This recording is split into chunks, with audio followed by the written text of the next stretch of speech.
All right, so our next match after that very scary match was the OGK and the This Briscoes. little boy forgot to put it in the did. rotation. I did. I actually forgot to put this in the list, so I had to put that in really quick. But It was forgettable. It was not. I expected more. I did. I expected more. It was Here's the thing. It wasn't a bad match. It was very forgettable. Right. I literally forgot this match even existed. Exactly. There were some really cool spots in it, but there wasn't that emotion that I was really expecting from this, especially from like 4 OG guys in Ring of Honor. Like, come on, you guys know better than this. Well, welcome to the Ring of Honor booking here. Right, and we'll talk about that here in a minute. Yeah, but we will. What I do like about Ring of Honor, and this really illustrated this, we did not see the ending, so we were really confused. And Ring of Honor has a great thing about replays of the ending of the match. So we watched it, and we're like, okay, we know how they won, which was a roll-up, but at the same time, it was fine. The Briscoes like slapped their hands away because they want to do a nice little code of honor. Like Peanut Gallery said, this was a totally forgettable match. Oh, yeah. And I don't want to say that with an OGK Briscoes match. But it was totally forgettable. Totally forgettable. Nobody cared. I think because This was a bathroom break match for 2300 Arena. And I think, and also a lot of people died because of the Atlas Rust match. But once again, it wasn't their fault. Yeah. I think the energy was sucked out of the room after that because it was like, ooh, something was wrong. Right. And I think the crowd knew it. And you feel that energy. And energy is a huge thing. We'll talk about that here maybe even next week because we don't even know our topic. No, we don't. But we'll go on to a next match that really brought the crowd back. All right, Peanut Gallery, let's make this shit Majestic again. We're starting with the Honor Rumble. Number 1, just immediately right off the bat, Brian Zane should not be on commentary. 0% of that is interesting. Also, the GM of Ring of Honor Television should be fired, and so should the head booker, because they're terrible. This match was awful. It was whatever. At least it was on Oh the my pre-show. God, I can give you a million things that happened that was so poorly booked. Also, who's producing this shit? Mick! I couldn't have booked this one better. 0. I would have done No. This was like one of the highlights of my night. This was the best match of the night. I have to agree with you. Which was utterly terrible. Not this match, but like the night in general was just terrible. You didn't like this show? I like the show. I did not. It was worse than their last show was. Jesus. Yeah. Okay, here's the thing. I wish it was one fall to a finish. Fuck, what the hell? Okay, I will say in their defense, this Fatal 4-Way elimination thing is a standard in Death Before Dishonor. Here's what The way I that would've- EC3 eliminated himself was terrible. Yes. The other 3 participants were okay, but the last 2 were amazing. Yes. Again, it should have been a one-on-one match. If you really wanted the Here's- one-on-one match fetish to happen, then make it happen. Jesus Christ. Here's what I really like about this, and I will say this in their defense. They set up 2 really great matches and a lot of great time to build these matches for Final Battle. So why didn't they do it for this one, have the fatal 4-way at Final Battle? That's a really good point. I feel like that would have been a little bit better. Had like a double count out thing for Demonic Flamita and EC3. Fuck you, and then delirious. have some bullshit thing here with Brody King or whatever. I personally liked the match. I did. Fuck you, Delirious. My God. I couldn't have booked this better. 0. I love this. No, there was like 0% of nothing you could have booked better about this match. I thought the ending was great. I thought the false finish was terrible. No, I love that. I actually loved that. No, I hated that. No, this made this feel better because then Gresham even still looked like the biggest babyface in the world. Where even Maybe. Yeah, I can kind of see that, but I loved this. I don't know. And also of any person to I'm torn on this. And any person to take this belt off of Jonathan Gresham, who built this division, Josh Woods had to be the guy. Mm-hmm. Future, right there. I thought it was great. Yeah. And that's why I love this match. It was because I thought this was perfect. Fuck this shit. Shane Taylor should not have been taken out of this match. This match should not have happened. Here's my thing. Because they had to change 2 people in the match. Why? That's like 1/3 of the people. And okay, so number one, Rush's thing was actually a thing. But I don't care. They should have. No. Here's my problem. Shane Taylor came back in the match and attacked Kenny King. Why? Because reasons. Here's my thing. This shouldn't have happened. They said that fucking Dragon Lee and goddamn Kenny King, there we go, won the Ring of Honor Tag Team Champions, right? Why did you not have a Ring of Honor World Tag Team Championship match? I would have rather had that. Moses and Khan right. taking on Kenny King and Dragon Lee. Yeah, that would have been my thing. That would have been like the first instinct right there. And then have Bestia Del Ring and Shane Taylor at ringside. Exactly. That would have been so much better. It was so much better. So much better. I'm sorry. Bestia Del Ring. I'm sorry, Delirious, but we're just booking the fuck out of you. Go the fuck home. We're sitting here trashing your own shit because I love this team. I love the Shane Taylor promotions. But at the same time, broke away from. It should have been Rouge. Yep. I'm sorry. And it's not his fault, but at the same time, come on. They broke away from it, and Bestia Del Ring. They shit themselves in the corner here. Bestia Del Ring should not be wrestling. Might as well put a pull up on, shit yourself in the corner. All right, let's move on. Add somebody else to La Faction Ingobernable so Bestia does not have to wrestle unless it's absolutely necessary. Exactly. They did this for reasons. No one cares. Right, exactly. God, I hate it sucked. this match. I don't like saying that because I thought that they were having a really good 6-person division. Yeah. I love their match at the last pay-per-view that we had with Castle, Dak Draper, and Dalton Castle. I thought even then it was No, I still like that match though. I did. It was fine. I mean, it just gets worse and worse from here. Let's move on. You're just so bitter. I'm just so bitter. I love this match. It was a great opener, but that's about it. You're so What's the point of having this match? There's nothing going into this. Instead of this bullshit, why didn't you have EC3 versus Demonic Flamita? I know, exactly. That would have been a much better what's going into Isom versus Flip Gordon? That's not Flip Gordon. That's Dalton Castle. Thank you. Again, I really don't care. So what's the point in having this rivalry going into it? I told you. Their former partners have turned on each other like Show and Yo. So yeah, why not emphasize that? Right. They did. Well, they kind of did. They did. They did a shit job of it. Right.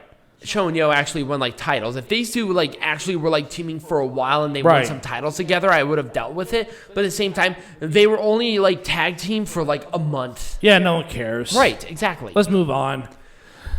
Oh, this should have been so much better. So number one, these teams, they're already established. Why are they facing each other?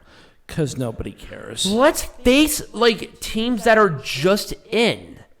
How about let's face Violence Unlimited and give them a big win or something. Or PCO and Danhausen or something like that. PCO and Steve or whatever the hell fucking No. Brian It's PCO and Danhausen. Sledge is a part of that team too. No one cares about It's a Sledge. 6-person. No one cares about Steve. It's all about PCO because the chemistry between PCO and Danhausen was very apparent. Right. Within that match, and I loved it. Right, you needed a cohesive team. You needed something fresh. And here's the thing: we're not shitting on either of these teams, but they're already established. What are you doing? Nobody cares about OGK or the Briscoes as a tag team. Nobody cares. Or against each other. Let's have OGK facing a new team. Let's have OGK versus Danhausen and PCO. Right, or the Briscoes versus the same, or the Briscoes versus, whatever. And right, exactly. The Briscoes versus Violence Unlimited or whatever. Right. Or Shane Taylor.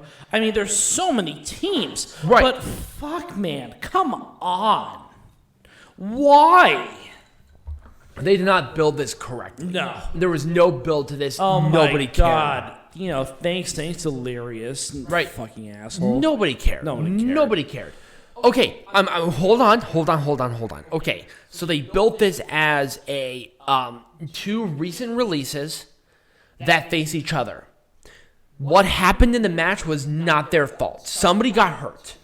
It was kind of like a Brian Myers versus Matt Cardona's situation. where they had to end it really quickly because somebody legitimately got hurt. Which is fine. That's right. okay. But here's the thing that I do like. I like that both of these guys are in Ring of Honor. Yes. I This is feel the perfect place for them. They would have gotten lost in the shuffle in AEW, and I feel like they wouldn't have belonged in Impact. No. I feel like Ring of Honor is a perfect place, and also this really bolsters their roster. Right. And I think that's what they need. So I'm very happy that these two signed a contract with It was Ring of just Honor. unfortunate that they got lost in like and the injury. Somebody got hurt. Right. Right. Got hurt. It doesn't help. No. Now, here's another thing that would have been great for this. Instead of these two facing each other, what about either OGK and the Briscoes versus two guys that were released as tag team partners? Right. That would have been a much better introduction. Right. And also, why did they tell us these two before the show?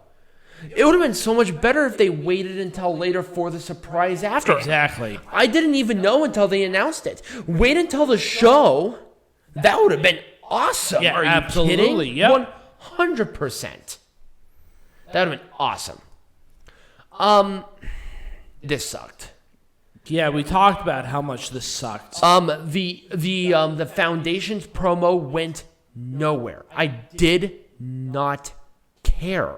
I didn't care either. Here's the thing. I legitimately Who is Jonathan Gresham? Fucking Ric Flair? No, Jay Lethal. You're thinking about Jay Lethal. Jay Lethal is he? Jay- Well, but I guess he did. I guess they did do the whoop. Woo woo woo. The woo off, the best thing in That was the best promo in the history of wrestling. It was awesome.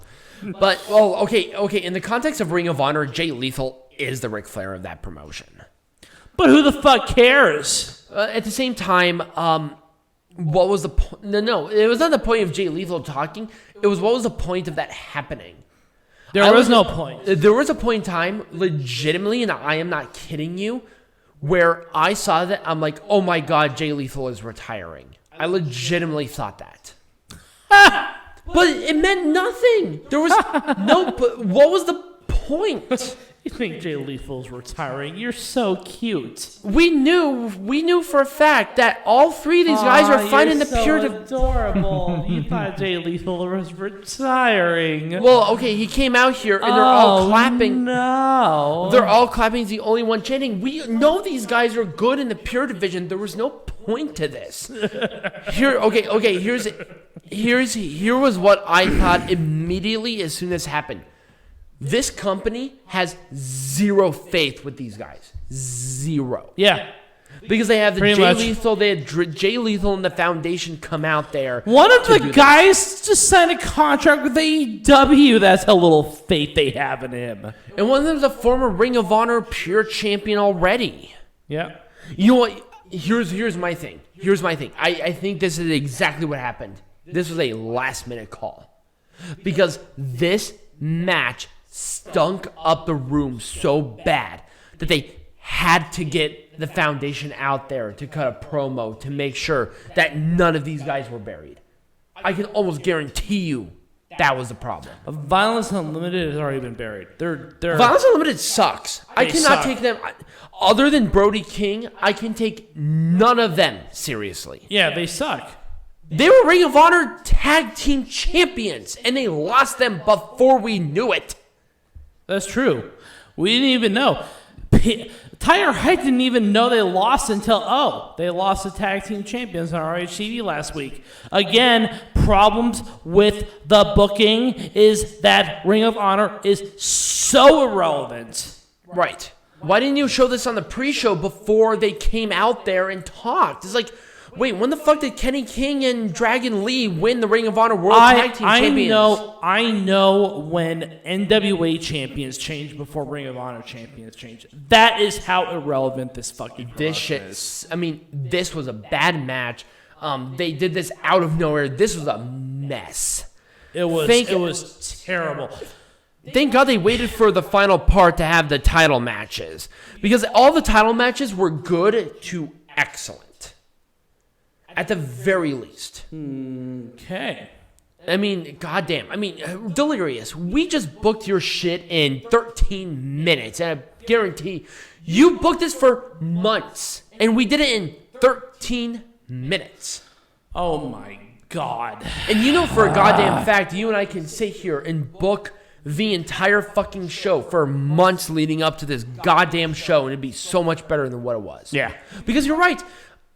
To be honest with you, I totally forgot that Homicide and Chris Dickinson were the Ring of Honor World Tag Team Champions until you just mentioned that. Yeah.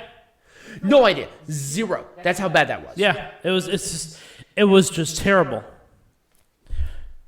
Bad. Just bad. I know. 100%. So, thank you all for listening or watching. If you did enjoy, I have an idea for... yeah, what's going on next week? I have an idea. Okay. Hold on. Because there is no... I'm going to see if they have... Because, Wrestling Observer Newsletter just released her top 10. Right. I wonder if they release any of their awards yet.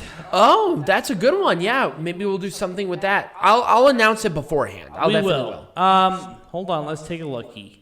Let's take a lookie. Well, while you're doing that, they have not released 2021 awards. Not yet. Not yet. They're getting close. I can almost tell. Yeah. So, next week, either it's going to be the award ceremony thing for them, and we'll talk about that in length, or I had an idea about going through what makes a great wrestling show. Ooh, that might be interesting too. So we have two really good ones. I'll announce it beforehand. So if you did enjoy this video, or if you're listening to this, remember to like this video or the podcast, subscribe wherever you are, and share it with your friends on all of your social medias. Follow us on ours with the link trees down below, and let us know what you think of Death Before Dishonor. Did you like it? Did you not? I want to hear from you in the comments down below, and as always, be majestic.